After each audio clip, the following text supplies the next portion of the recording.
hermanos, bienvenidos a la casa de Dios y les invito a que nos pongamos en pies para empezar a alabar a Dios.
Gracias, Señor, por estar aquí en esta mañana, Señor, por poder alabarte, Padre, por poder cantar a tu nombre juntos aquí en comunión, Señor.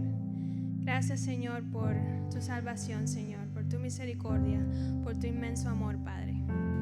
Prepáranos en este momento, Señor, para escuchar tu palabra, Señor. En el nombre de Jesús. Amén. Y bueno, vamos a comenzar con una oración. Dios, gracias por este tiempo tan especial en el que tú nos das la oportunidad de alabarte en espíritu y en verdad. Gracias por Iglesia Alcance Miami. Gracias por cada uno de sus hermanos. Y ahora te pedimos, oh Dios, que tú hables a través de tu palabra, oh Señor, y que podamos ser receptivos a tu voz. En el nombre de Jesús te lo pedimos todo y te damos gracias. Amén. Pues bien, la semana pasada comenzamos una nueva serie de predicaciones sobre la apatía espiritual. ¿Lo recuerdan? Apatía espiritual que muchas veces creemos que solo la aporta las personas que no son cristianos.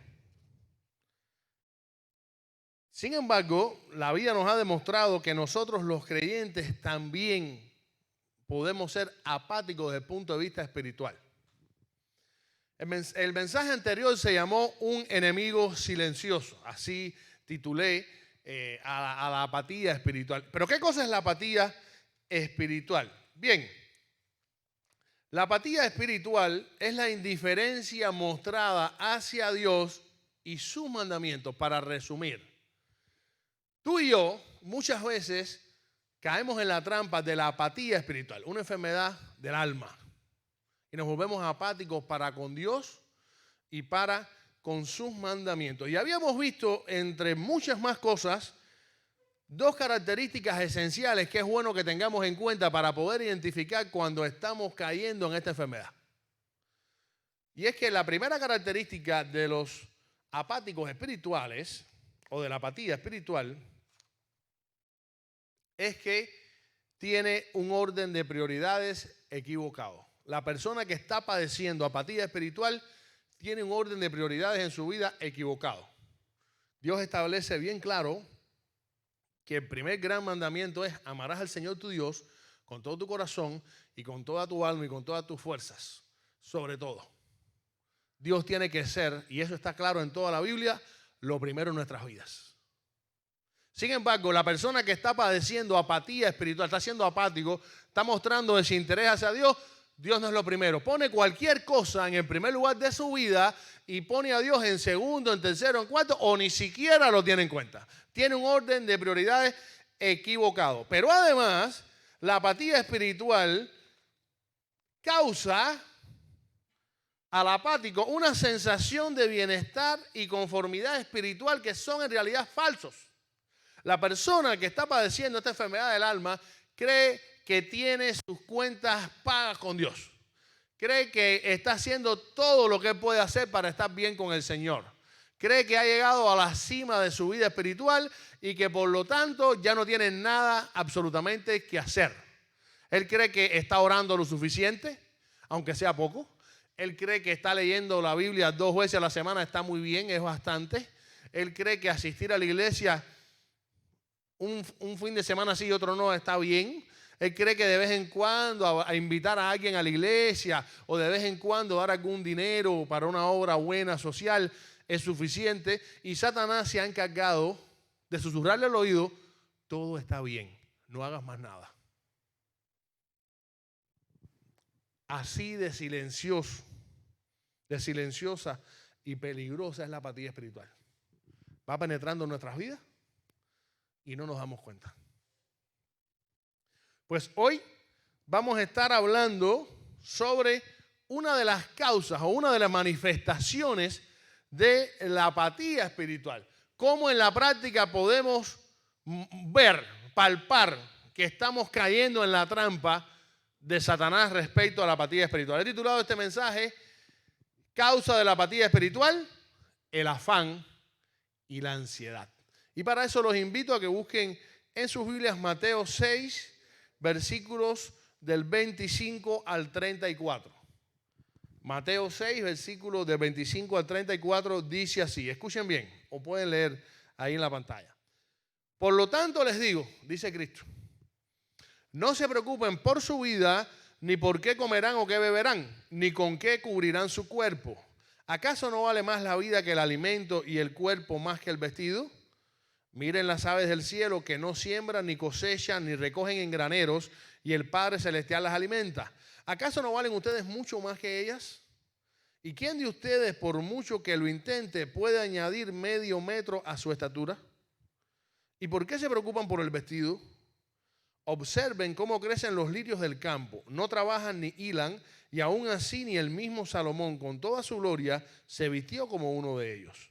Pues si Dios viste así a la hierba, que hoy está en el campo y mañana se echa en el horno, ¿no hará mucho más por ustedes, hombres de poca fe?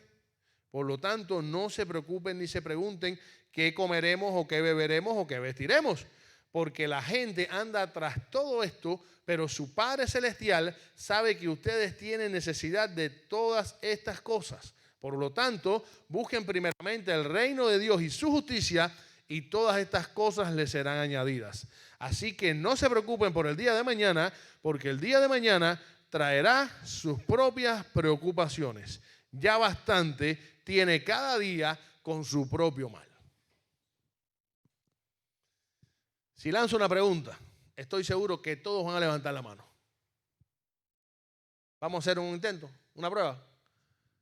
¿Alguna vez usted se ha afanado o se ha sentido ansioso por algo? Levante la mano. Yo soy una persona muy ansiosa. Siempre estoy con una matraquilla y cuando crees que es mañana y pasado y el otro, y a veces uno coge una ansiedad con cualquier bobería, como decimos nosotros los cubanos, un barrenillo con algo. Es bueno que nos ubiquemos en el texto. Este fragmento que acabamos de leer forma parte del famoso y conocido Sermón del Monte. Una serie de enseñanzas que Cristo dio a sus seguidores en ciertos momentos. Y eso implica que hoy, 2000 años después, sigue teniendo vigencia sus enseñanzas.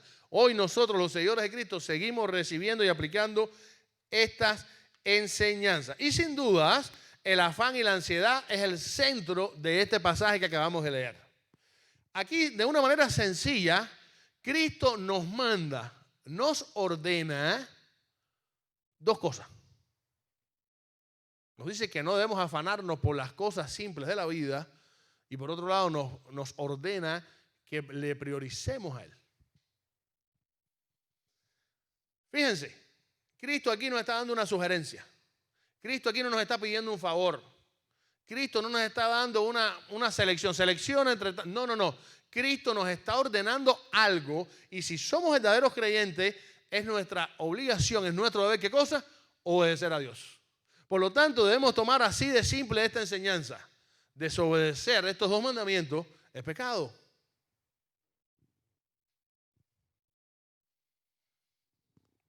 Ahora bien, usted dirá, bueno, ¿y es tan complicado esto? ¿El afán y la ansiedad puede ser tan peligroso? Oh, sumamente peligroso. Ubiquémonos en la parábola del sembrador. El sembrador salió a sembrar, ¿lo recuerdan? Cristo hablando.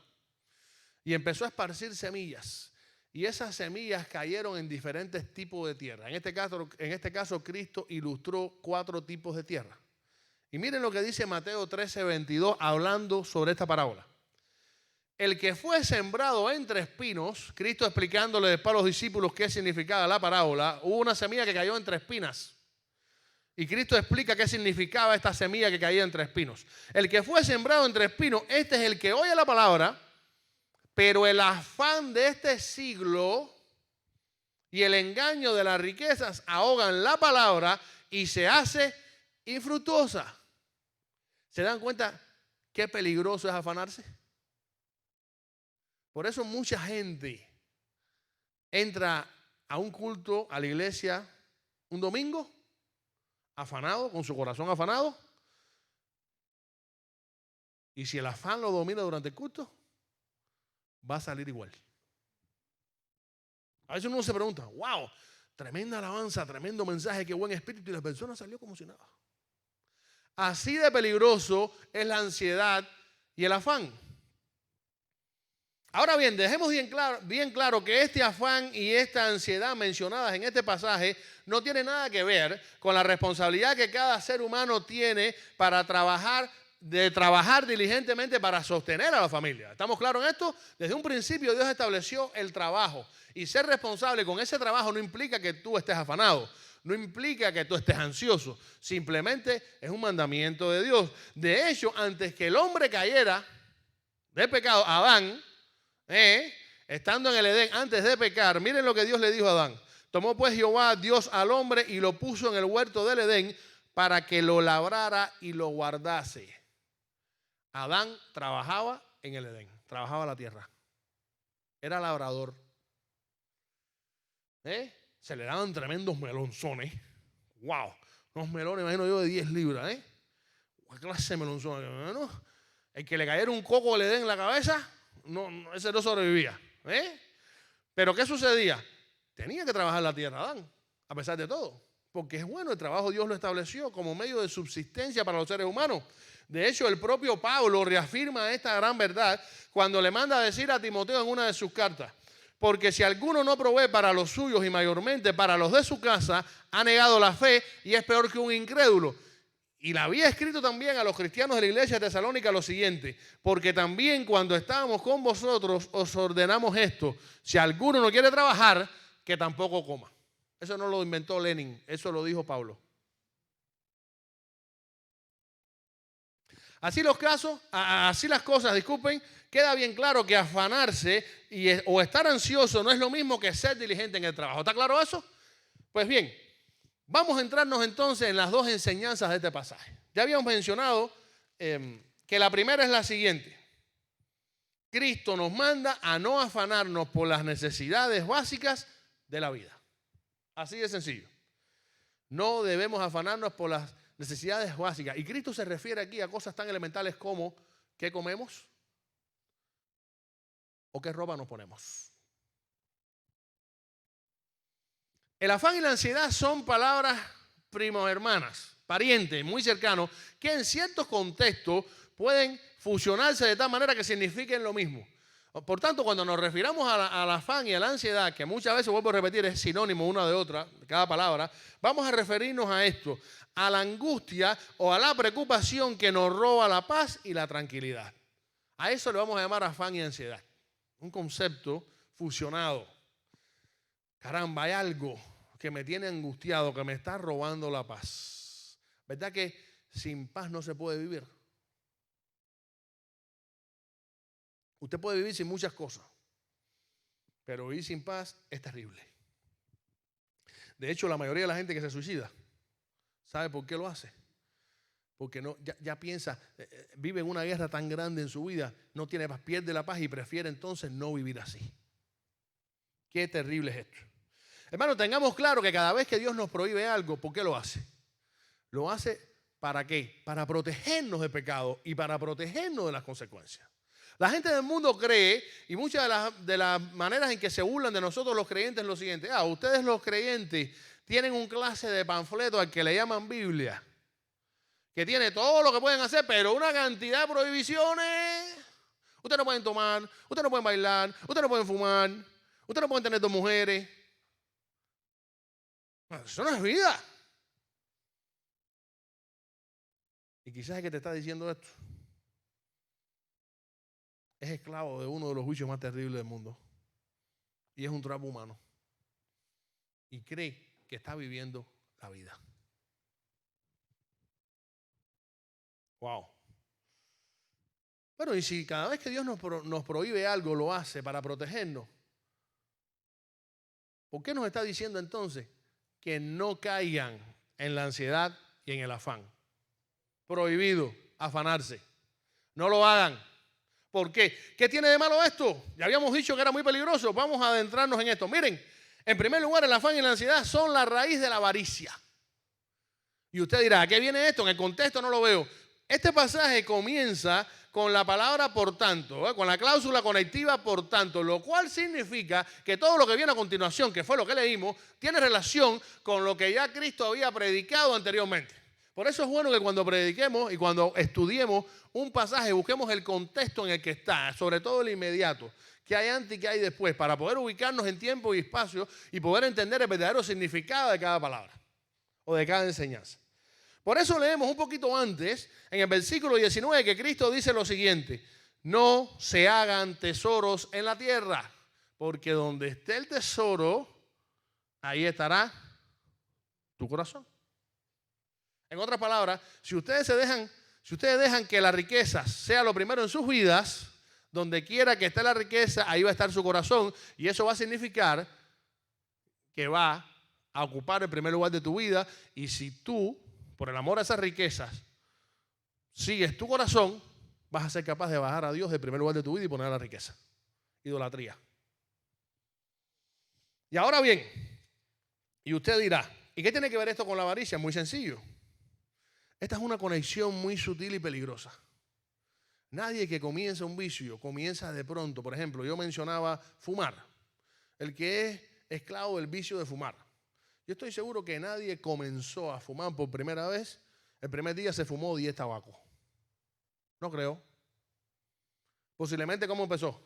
Posiblemente, oyendo las historias de los grandes, de los empedernidos fumadores, una vez les recogieron un cabito que el papá botó escondido y se dieron una cachadita.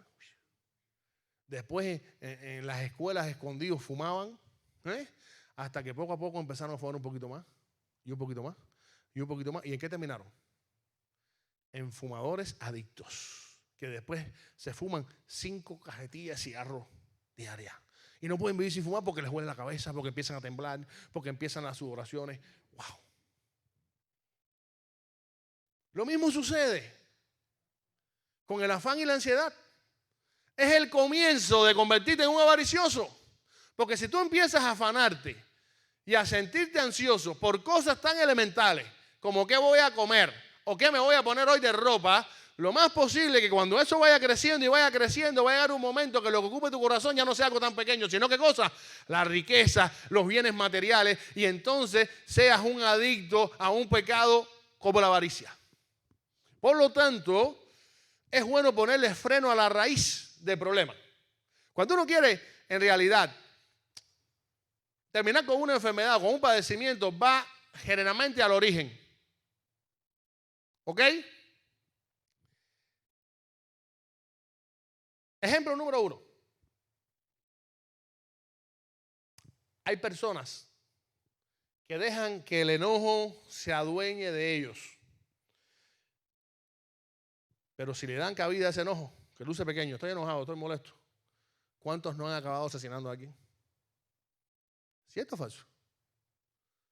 Y la raíz no fue algo muy grande, fue una pequeña dosis de enojo que guardé en mi corazón contra Delvis. Y eso fue creciendo, y fue creciendo, y fue creciendo. Qué diferente hubiera sido todo si yo hubiera ido directo a ponerle un stop a ese enojo. ¿Qué nos hubiéramos evitado? Un asesinato. ¿Sí o no? Lo mismo pasó con Cristo cuando un día intentó explicar y ahondar sobre el tema del adulterio.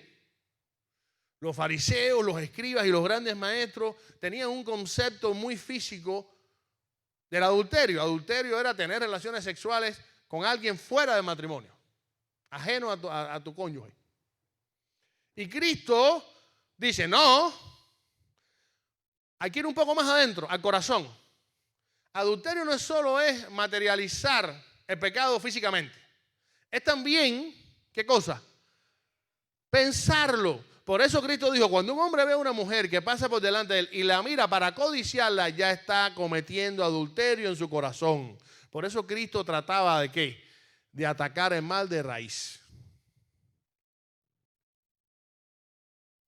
Por lo tanto, hermanos, si queremos atacar el pecado de la avaricia, tenemos que ir primero a la raíz, que no es más que el afán y la ansiedad por las cosas necesarias de la vida. Uno va a dar pie a otro. Por eso Cristo nos dice, no estén ansiosos y no se afanen por lo elemental de la vida, porque esto puede desembocar en avaricia. En segundo lugar, el afán y la ansiedad evidencian una idea errónea de Dios. Y voy a comenzar a hacer algunas preguntas para que usted medite en ellas. No me responda, pero respóndesela para sus adentros. Por ejemplo, ¿quién es Dios para nosotros? En realidad, en verdad, ¿quién es Dios para nosotros? ¿Sabemos quién es Dios para nosotros? ¿Qué concepto tenemos de Dios como nuestro Padre Celestial? Viendo a Dios desde el punto de vista de la paternidad espiritual sobre nosotros. ¿Cómo es Dios como Padre con nosotros? ¿Qué conocemos del carácter de Dios y de sus atributos? ¿Sabemos cómo es Dios? Misericordioso, santo, bondadoso, es amor, es omnipotente, es omnipresente, es omnisciente, ¿lo sabemos? ¿Confiamos en sus promesas? ¿Podemos confiar en Dios?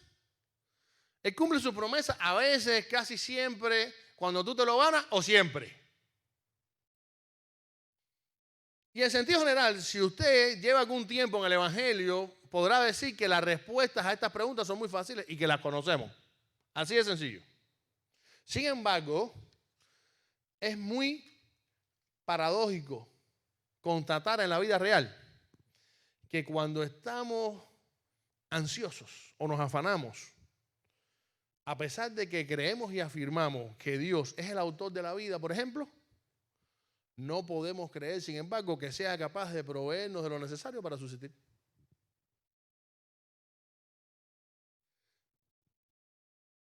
Sabemos que Dios nos dio la vida, que fue el creador de los genes, de las células, de los cromosomas, de los órganos, de las funciones vitales de nuestro cuerpo humano, que nos creó a nosotros, que el ser humano es lo máximo en la creación, la corona de la creación somos nosotros. Nada más complejo y especial que nosotros. El cuerpo humano es algo tremendo en el universo.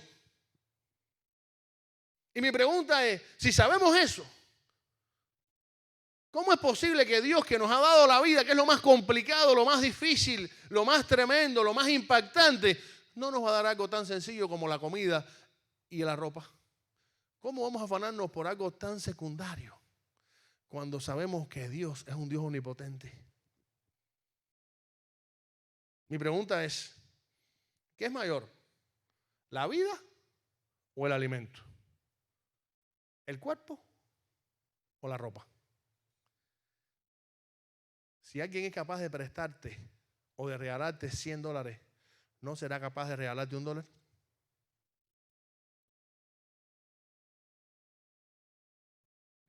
Pablo nos da un argumento similar. Dice Romanos 8:32, el que no escatimó a su propio Hijo, sino que lo entregó por todos nosotros, ¿cómo no nos hará también con él todas las cosas? En otras palabras, Pablo está diciendo, ¿cómo vamos a dudar de un Dios que nos provea de algo que necesitamos cuando Él fue capaz de dar algo mucho más grande, que fue a su Hijo Jesucristo por nosotros sin merecerlo? Si Él nos dio lo mucho, nos va a dar lo poco. Si nos dio lo grande, nos va a dar lo pequeño. Si nos ha dado lo más complicado y lo más perfecto, lo más tremendo que es la vida, ¿cómo no nos va a dar las cosas básicas para vivir? Es increíble que cuando somos presas de la ansiedad creemos y sabemos que Dios es amor. A ver, ¿cuántos saben que Dios es amor? Aquí, levante la mano. Todos lo sabemos. La clásica definición de Dios. Dios es amor. Es la primera frase que quizás los niños aprenden. Sin embargo, cuando estamos ansiosos, a pesar de que sabemos que Dios es amor, olvidamos de que Él cuida de manera especial de sus hijos. Qué paradójico. Y por eso Cristo en este sermón pone de ejemplo las aves y las flores. Miren las aves del cielo y las flores del campo. Ni trabajan ni hilan y Dios se ocupa de cada uno de ellas, de alimentarlas, de proveerlas. ¿Cómo nosotros entonces los hijos de Dios vamos a dudar del cuidado y protección de Dios si somos mucho más importantes que las flores y que las aves? ¿Lo creemos o no? Cristo no murió por las aves ni por las flores. Cristo murió por nosotros.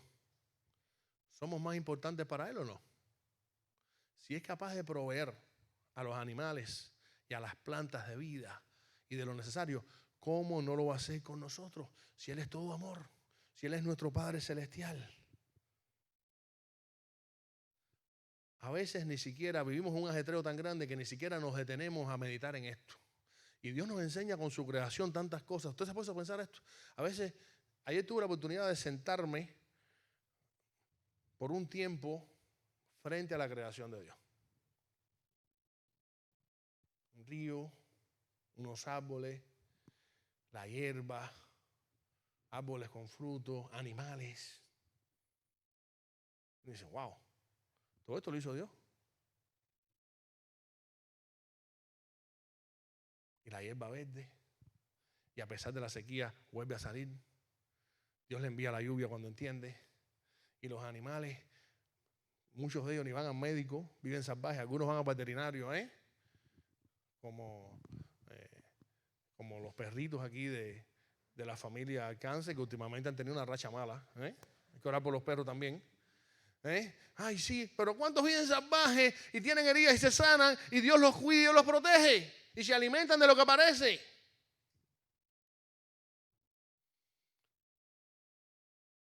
¿Acaso no somos capaces de ver la mano de Dios en la creación? Lo que sucede es que estamos tan ensimismados en nosotros mismos, somos tan víctimas de esta dinámica que nos enloquece, de este caos que es la vida, y eso hace que nos afanemos y nos volvamos ansiosos.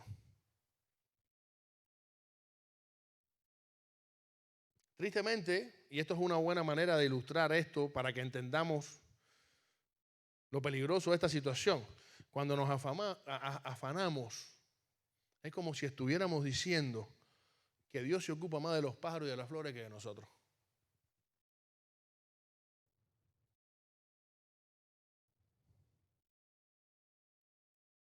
¿Es esto cierto? No.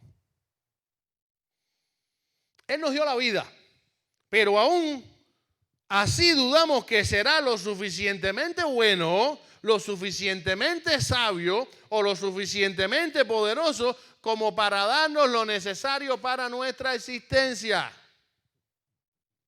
Qué triste. Por eso Cristo nos dice, desechen el afán y la ansiedad. Prohibido afanarse y volverse ansioso por algo. Pero además el afán y la ansiedad también son inútiles. Escuche esto, son inútiles. Dice el versículo 27, ¿y quién de vosotros podrá, por mucho que se afane, añadir a su estatura un codo? Aquí en esta versión que leímos, medio metro. Oye, medio metro bastante. Usted quizás, las mujeres pueden todavía la estatura embarajarle un poco, ¿cierto o falso? Unas buenas plataformas. Parece que estás arriba del Empire State. ¡Fua! Uy, qué grande, wow. Los hombres están un poco más embarcados y no podemos embarajar un poco más, Las mujeres también se pueden hacer unos buenos moños, unas plataformas. Quizás una mujer bien inteligente pudiera lograr, qué sé yo, casi llegar a medio metro más de tamaño, pero de tamaño ficticio. En cuando se quita el moño y se quita los zapatos, volvió a su estado de gnomo habitual. Hay una realidad en esto. Mire, usted puede esforzarse y hacer el ejercicio que quiera. Cuando usted llegue al tope del tamaño que Dios estableció para usted, usted no va a crecer un centímetro más. Es más, usted se va a encoger cuando crezca, cuando se ponga viejo. Usted no pregunta nunca, cuando tú me dices, ay, cuando yo era joven yo me iba a 6'1", ya me iba como 5'9", me he ido encogiendo. Es normal. El cuerpo se va gastando, se va agotando. Así somos. Y Cristo lo deja bien claro. ¿Alguna vez te has montado en un carrusel? ¿Saben qué es un carrusel? Cuando usted va a un parque de diversiones, esos caballitos que dan vueltas y vueltas y vueltas, qué rico, para los niños es tremendo. Y aquellas personas que no quieren montar su montaña rusa, disfrutan los carruseles. Iba a montarme, oye, no, me monté en el carrusel, muchachos, oye, eso es una vuelta dura. Para algunos valientes, para decir que son valientes. No, me monté en carrusel de Magic Kingdom, cuidado, muchachos, aquellos caballos de una velocidad. Nos gusta, todos de niños soñamos con montarnos en un carrusel. Y yo estoy seguro de que casi todos lo hemos hecho. Bueno, seamos sinceros. Usted puede estar 3 horas montando en un carrusel.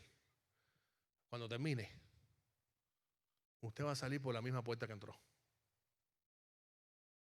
¿Sabe por qué? Porque se quedó en el mismo lugar. Vueltas y vueltas y vueltas y vueltas. Y se quedó en el mismo lugar. Y eso mismo sucede con la ansiedad y el afán. por mucho que te afanes y que seas presa de la ansiedad, no vas a llegar a ninguna parte. Eso no te va a llevar a ninguna parte. Dios es un padre que ama a sus hijos y provee para ellos. Pero la ansiedad jamás resolverá nuestras necesidades, ni siquiera va a quitar nuestra preocupación.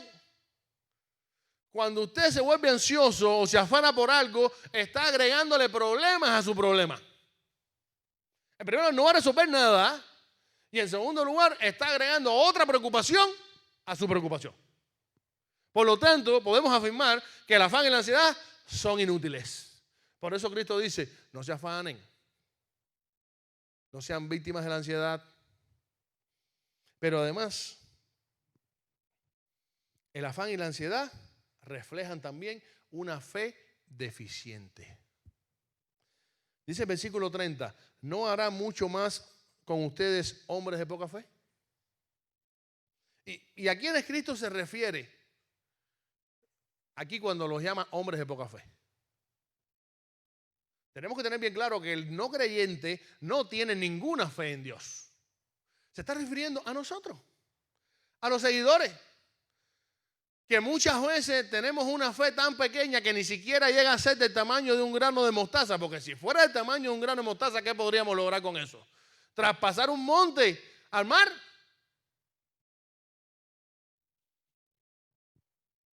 A veces tenemos fe pero poca, inadecuada para enfrentar las circunstancias de la vida. Eso es hombres de poca fe. Y dos de las características de estos hombres de poca fe son el temor y la duda. Dice Mateo 8, 25 y 26. Y vinieron sus discípulos y le despertaron diciendo, Señor, sálvanos que perecemos. Y él les dijo, ¿por qué temen, hombres de poca fe? Entonces levantándose reprendió a los vientos y al mar y se hizo gran bonanza. Cristo en aquel famoso episodio cuando iba con sus discípulos en la embarcación, de pronto empieza una tormenta tremenda en el mar de Galilea.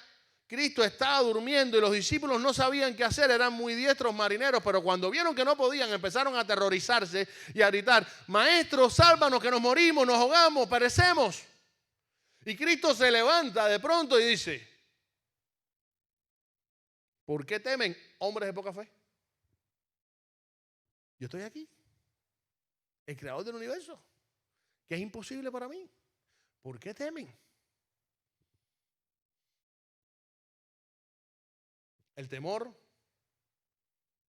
se adueña de nosotros muchas veces y hace que nuestra fe disminuya a un estado deplorable. Y eso nos hace ser víctimas de la ansiedad. No nos alcanza ese poquitico de fe tan miserable para saber que Dios está en control. Y nos desesperamos y nos angustiamos. Pero además, dice Mateo 14, 31, al momento Jesús, extendiendo la mano, asió de él, refiriéndose a Pedro cuando quiso caminar sobre el agua y empezó a hundirse. ¿Se acuerdan? Y le dijo, hombre de poca fe, ¿por qué dudaste? La duda. Siempre atacándonos. En sentido general, un creyente tiene poca fe cuando es incapaz de aplicar su fe ante cualquier situación adversa de la vida. A veces es muy bueno sentirnos con fe cuando todo está bien y alabamos a Dios con tremendo ímpetu y a lo mejor no faltamos a ninguna actividad, comenzamos a leer la Biblia de una manera entusiasmada, todo está bien, pero cuando viene el primer problemita en nuestras vidas, a esa hora todas las promesas que nos sabemos de memoria se nos olvidan. A esa hora tenemos tan mala memoria que se nos olvida todos los milagros que Dios ha hecho en nuestra vida. Porque vamos a ser sinceros, si hacemos una retrospectiva en nuestra vida, nos damos cuenta de cuántas veces Dios ha actuado milagrosamente en nosotros. ¿Cierto o falso?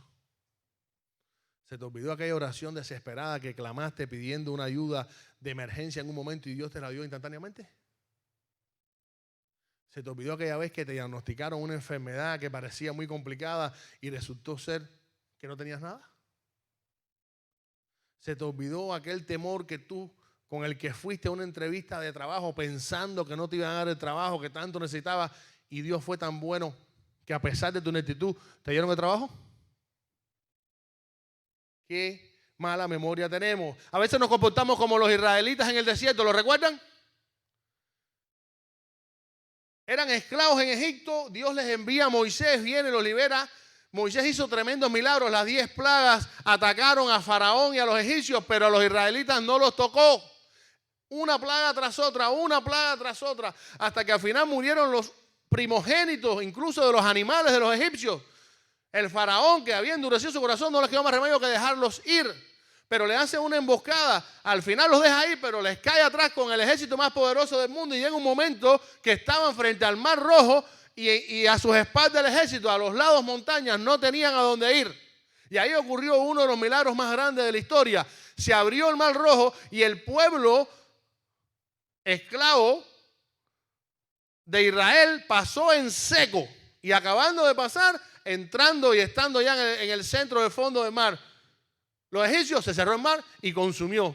Acabó en un instante con el ejército más poderoso de ese momento. Los israelitas palparon milagros en el desierto. Dice la Biblia que sus zapatos y sus ropas permanecieron nuevos durante 40 años. Ellos no tenían dónde comprar y dónde, ni materiales para renovar sus ropas y sus zapatos. Dios de manera sobrenatural hizo este milagro. Pero además les dio agua en el desierto. Les proveyó del maná del cielo, ese alimento tan espectacular, que después se quejaron de él, pidieron carne a los Texas de Brasil. Quiero un churrasquito ahora, una picañita. Me cansé de este riquísimo maná, pero quiero aumentar. Quiero que mi paladar sienta otras cosas más masticables. Y Dios fue tan bueno que les envió carne. Por cierto, le dijo, ¿saben una cosa? Van a comer carne que se les va a salir por las narices. Eso lo dice la Biblia, búsquelo. Y después se aburrieron de la carne también. Así somos los seres humanos, pero así somos los cristianos también. Y los creyentes. Es increíble. El hombre de poca fe es víctima de las circunstancias. Por eso los problemas lo agobian. El hombre de poca fe es irreflexivo porque no es capaz de pensar en un momento los grandes milagros que Dios ha hecho en su vida. El hombre de poca fe piensa como si no tuviera quien acudir en medio de un problema.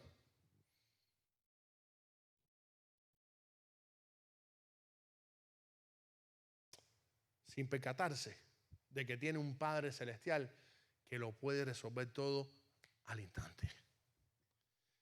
En otras palabras, nos comportamos como inconversos, como paganos que no tienen esperanza ni a quién acudir, teniendo al Rey de Reyes y Señor de Señores de nuestra parte. Sin embargo, el hombre de fe, aunque siente temor y aunque a veces tiene dudas, enfrenta esta situación con la palabra de Dios. Qué bueno es que podamos acudir a la palabra de Dios y refrescar todas esas promesas.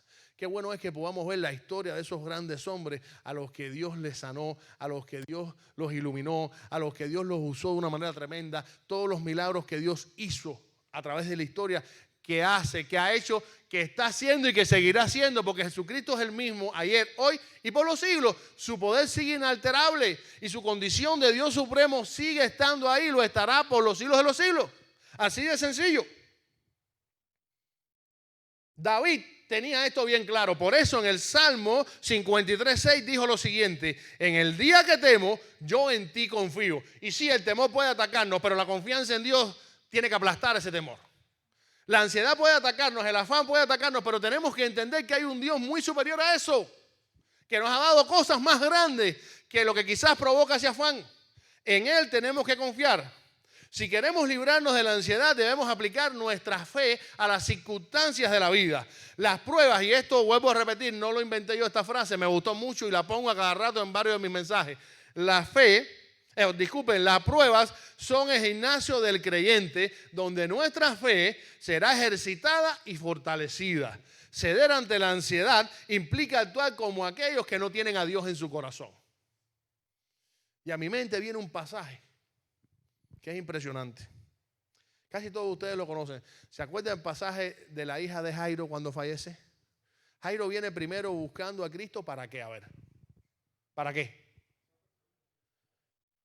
Para que la sanara, porque estaba enferma muy grave. Y cuando estaba en ese proceso hablando con Cristo, ¿qué noticia llega? Mira, no moleste más a maestro, que ya tu hija falleció. En tiempos modernos a Jairo le entra un mensaje de texto.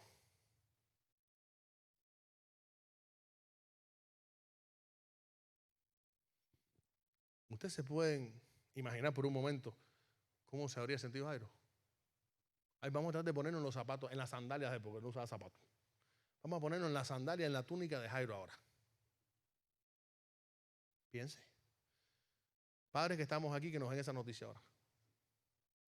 Teniendo a Cristo ya a punto de quizás de convencerlo y que vaya a sanar a su hija. No es fácil imaginar esto. Sin embargo, me llama la atención algo. Cuando eso sucede y Jairo quedó como petrificado, casi sin esperanza, ¿qué le dijo Cristo de manera dulce? No temas, cree solamente. En otras palabras, ejerce tu fe. Esa poca que tienes, ponla a funcionar y verás lo que va a suceder. Simplemente, si Cristo podía sanarla, también podía resucitarla, porque es todopoderoso. Y a veces nos conformamos con tan poco y no nos percatamos de esto. Sí, hermanos, así de terrible y peligroso son la ansiedad y el afán, aún por las cosas pequeñas. Por eso Cristo nos da una segunda enseñanza en este pasaje. Y es que nos manda a priorizar a Dios por encima de todo. Por eso leemos en el versículo 33, mas buscad primeramente el reino de Dios y su justicia, y todas estas cosas serán añadidas. Mientras los paganos que no tienen a Dios buscan satisfacer constantemente sus necesidades por encima de su vida espiritual, nosotros los creyentes, ¿a quién priorizamos? Nuestra relación con Dios es más importante que cualquier otra cosa, o debiera ser así. Por eso en 2 Corintios 4:18 leemos lo siguiente: no mirando nosotros las cosas que se ven, sino las que no se ven, pues las cosas que se ven son temporales, pero las que no se ven son eternas. Nosotros los creyentes tenemos bien claro que es importante darle prioridad a Dios y al mundo espiritual y al reino de Dios, porque tienen una connotación eterna. Cuando usted va a elegir, por ejemplo, un par de zapatos de calidad, muy parecidos, con un confort parecido, con un precio parecido, pero el que inventó el zapato, el constructor, el creador del zapato, el diseñador, le dice: mire, yo te garantizo que este zapato, que es igual que el otro, dura 10 años más. Por el mismo precio, con el mismo confort. ¿Qué usted haría? De que me lo compro, porque me está garantizando mucho más tiempo. Preocuparse por Dios y su reino nos va a garantizar la eternidad. Preocuparse, afanarse, caer en las garras de la ansiedad por cosas de este mundo no es un buen negocio, porque eso tarde o temprano ahí quedará. ¿Qué significa buscar primeramente el reino de Dios y su justicia? Miren, ¿qué cosa es el reino de Dios? El reino de Dios es un reino espiritual. ¿Recuerden cuando Cristo le dijo a Pilato: mi reino no es este mundo? Él no vino a hacer grandes cosas en este mundo, a impactar a este mundo. Él vino a salvar a este mundo y rescatarlo del reino de la oscuridad al reino de la luz, al reino de los cielos. Así de sencillo. El reino de los cielos no es más que la esfera en la que Dios ejerce su gobierno de gracia sobre sus hijos. En este reino, Cristo es rey y ejerce su autoridad sobre todos sus súbditos, y cada hijo de Dios, cada creyente, cada cristiano es un súbdito de este reino. Somos miembros del reino de los cielos desde ahora. Ya tenemos el pasaporte, ya tenemos la ciudadanía, ya tenemos garantizada la vida eterna desde aquí, desde este mundo. Por lo tanto, buscar el reino de Dios y su justicia significa buscar afanosamente el avance del reino de Dios en este mundo y conformarnos cada vez más al carácter santo de Cristo, o sea, nuestra santidad personal. Parece sencillo, pero ¿cuántas veces no practicamos esto?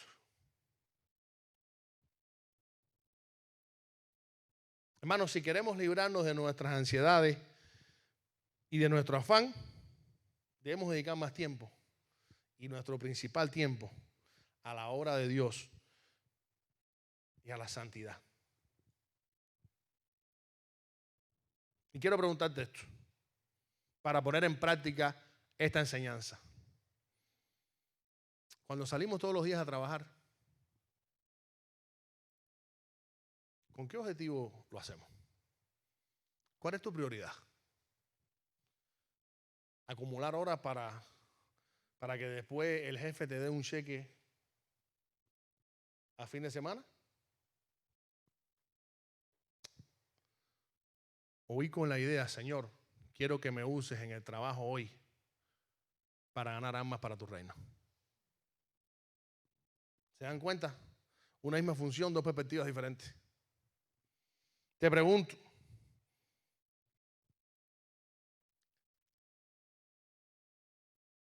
cuando vas a administrar tu tiempo en el día, ¿priorizas la mejor de las horas para Dios? ¿O para tu trabajo? ¿O para la serie de Netflix? ¿O para el overtime? Cuando vas a administrar tu dinero, ¿priorizas tu dinero para Dios, para que sea usado en la expansión del reino de Dios por encima de tus necesidades y de tus lujos? ¿O solo le damos a Dios lo que nos sobra? Cuando oramos, dicho sea de paso, estamos con un spot, orar diariamente, por lo menos una hora. Queremos comenzar, queremos que ese sea el principio de un gran avivamiento en nuestra iglesia. Usted se ha puesto a pensar, si logramos orar por lo menos una hora ininterrumpidamente de calidad, a solas con nuestro Padre Celestial, ¿cuántas cosas Dios puede hacer en nuestras vidas? Ese podría ser el comienzo de muchas cosas. Abrimos este viernes ya con el culto de oración, un tremendo culto, tuvimos una buena asistencia, estuvimos 1 hora y media sin parar orando, dándole gracias a Dios primero y pidiéndole al Señor muchas cosas, y se nos quedaron muchísimas cosas. No queremos que esto sea una práctica de los viernes aquí, queremos que sea algo diario en nuestras vidas, orar por lo menos 1 hora al día. Dedícale tiempo de calidad a Dios. Wow, ¿cuántas cosas Dios puede hacer con nosotros si comenzamos a hacer esto? Ese es nuestro reto inicial. Pues bien, ahora me pregunto, cuando oramos, ¿qué perseguimos cuando oramos? Satisfacer nuestras necesidades y pedirle a Dios que nos dé lo que queremos.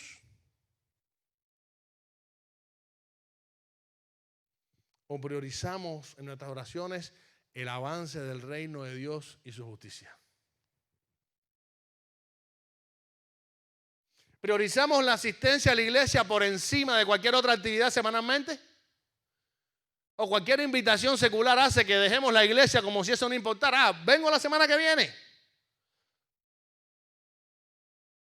Y estoy hablando cuando muchas veces somos víctimas reiteradas de esto. Cualquiera puede faltar un día a la iglesia porque se casó un hijo un día. Oh, pues imagínense qué vamos a hacer. Pasa con el que está enfermo igual. Si estás enfermo y no puedes venir, ¿qué vas a hacer? No puedes venir. Pero muchas veces tenemos la oportunidad de decidir fácilmente si hacer esto o lo otro y vamos dejando las cosas de Dios y las cosas de Dios y no nos interesa nada.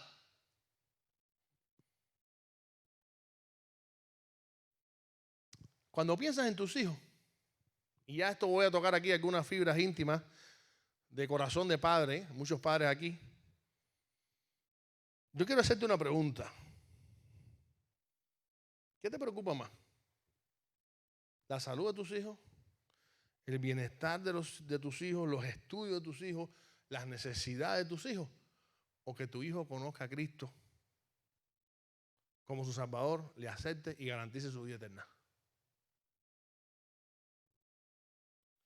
Sin embargo, podemos decir, no, queremos que sea salvo. ¿Qué tiempo estás invirtiendo en que eso suceda? ¿Y qué tiempo, sin embargo, dedicas en llevarlo al hospital, en llevarlo a la tienda, en comprarles libros, en ayudarlo en un proyecto de la escuela? Cuando usted empieza a sacar ese cálculo, usted se está dando cuenta que muchas veces no hacemos lo que debemos hacer.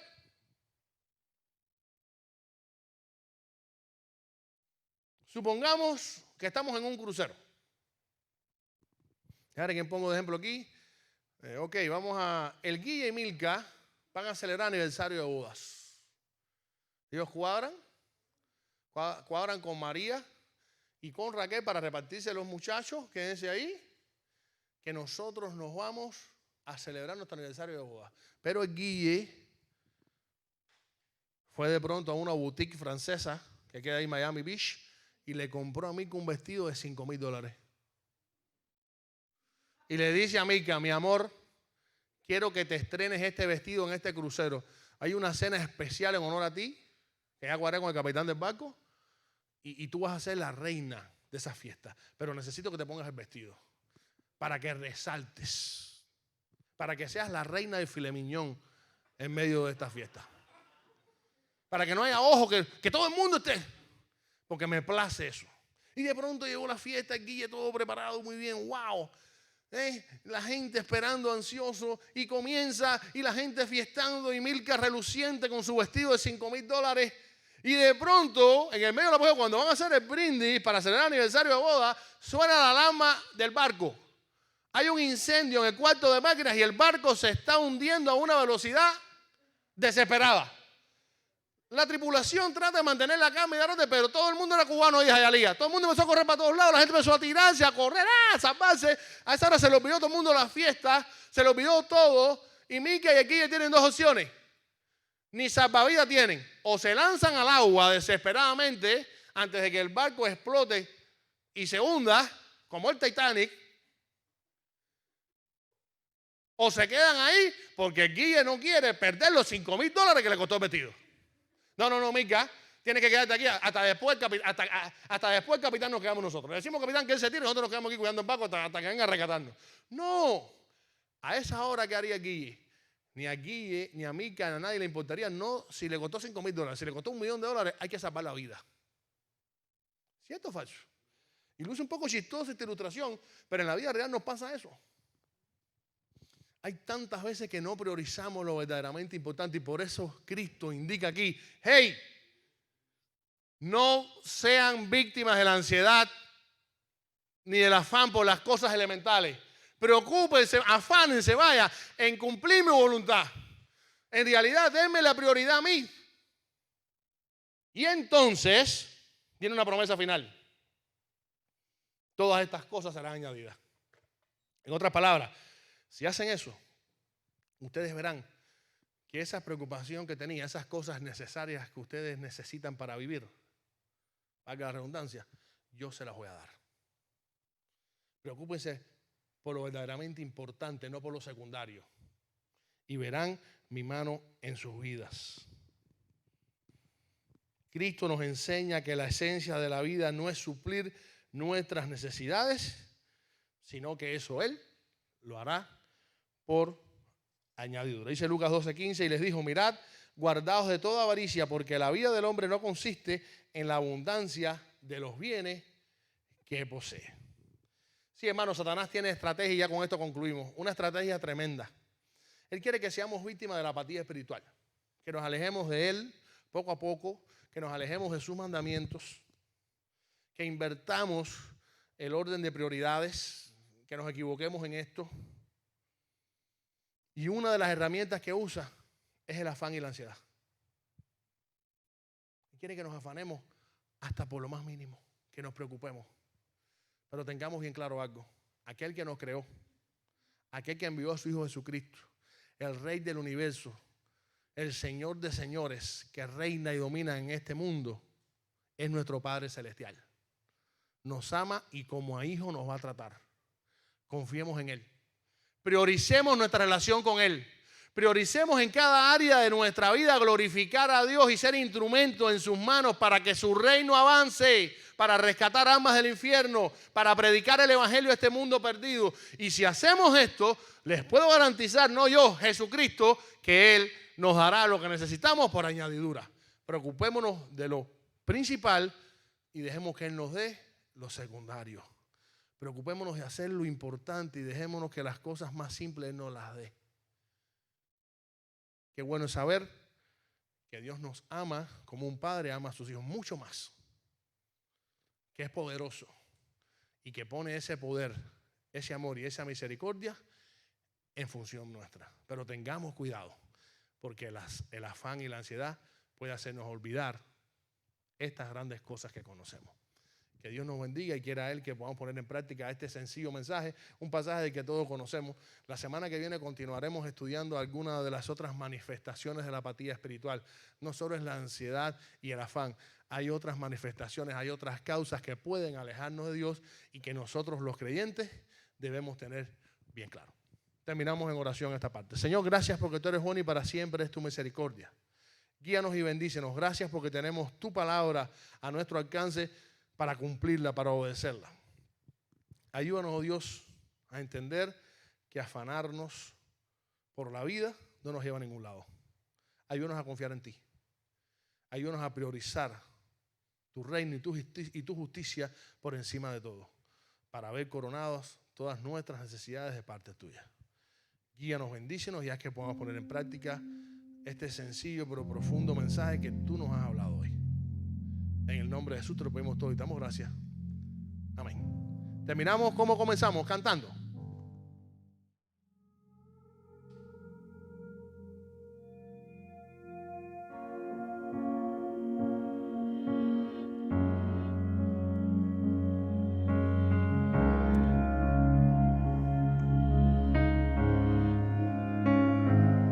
Jesucristo, reinas con poder, soberano, victorioso Rey.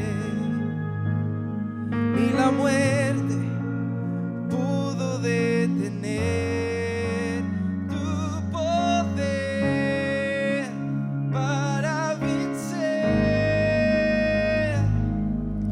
Dios de lo imposible, te adoramos. Eres invencible, soberano. Tuya es toda la gloria y tuyo es todo el honor. Jesucristo, reinas con poder, soberano, victorioso Rey. Ni la muerte pudo detener tu poder para vencer. Dios de lo imposible, te adoramos. Eres invencible,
la bendición de haber podido venir a tu casa, Señor, para alabar tu nombre. Gracias por la palabra que hemos recibido, Señor. Te pido ahora que tú seas con nuestro camino a casa, Señor. Llévanos con bien y ayúdanos a caminar de tu mano esta semana. En nombre de Jesús. Amén. Queremos recordar que los viernes a las 8:30 reabrimos nuestras puertas para orar. Venga dispuesto a orar. Si logramos cultivar una vida de oración plena, créanme que veremos muchos milagros y grandes cosas entre nosotros. Y puede ser el comienzo de muchísimas cosas que Dios puede hacer con nosotros. Así que están todos invitados. El primer culto fue tremendo, la pasamos muy bien. Y cuando digo pasarlo bien, no estamos hablando, ay, cómo nos disfrutamos orar en la presencia de Dios, unidos. Y sentimos la presencia de Dios ahí entre nosotros. Así que están todos invitados, viernes 8:30. Los domingos, cultos similares a los de hoy, 10 de la mañana, 12 del día. Por favor, reserve, seamos disciplinados en esto, para poder tener una noción de cuántos hermanos pueden estar en cada culto. Seguiremos predicando sobre este pasaje, sobre esta serie de la apatía espiritual. Queremos recordar sobre los pullovers. Si usted ya encargó algún pullover, puede ver a Leo o a Marbeli, por favor. Hay para niños, hay para adultos, hay para ancianos, hay para todo, hay para perritos, hay para todo, hay pullover para todo.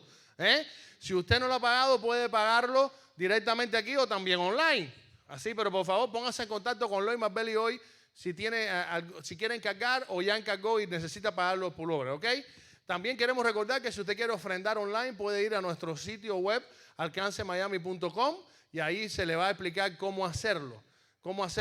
Así que si quiere hacerlo en vivo o en directo hoy, aquí tenemos este buzón para las ofrendas, puede depositarlo ahí. Les agradecemos una vez más su presencia aquí y por favor, estemos orando por nuestras necesidades. Tengamos muy en cuenta a nuestro hermano Ernestico y a su familia que lo necesita. También tenemos muchos enfermos, pero oremos diariamente, al menos una hora, y vamos a ver los resultados de una manera tremenda. Oramos. Señor, gracias porque tú eres bueno y para siempre es tu misericordia. Ahora te pedimos, Dios, que tú nos bendigas, que nos ayudes y que nos despidas hasta nuestros hogares, poniendo en práctica lo que hemos aprendido hoy de tu palabra y dándote gracias una vez más por este día de vida y por la misericordia que tú derramas sobre nosotros a cada instante. Bendícenos, ayúdanos especialmente ahora con Ernestico, Dios. Bendícelo en su rehabilitación.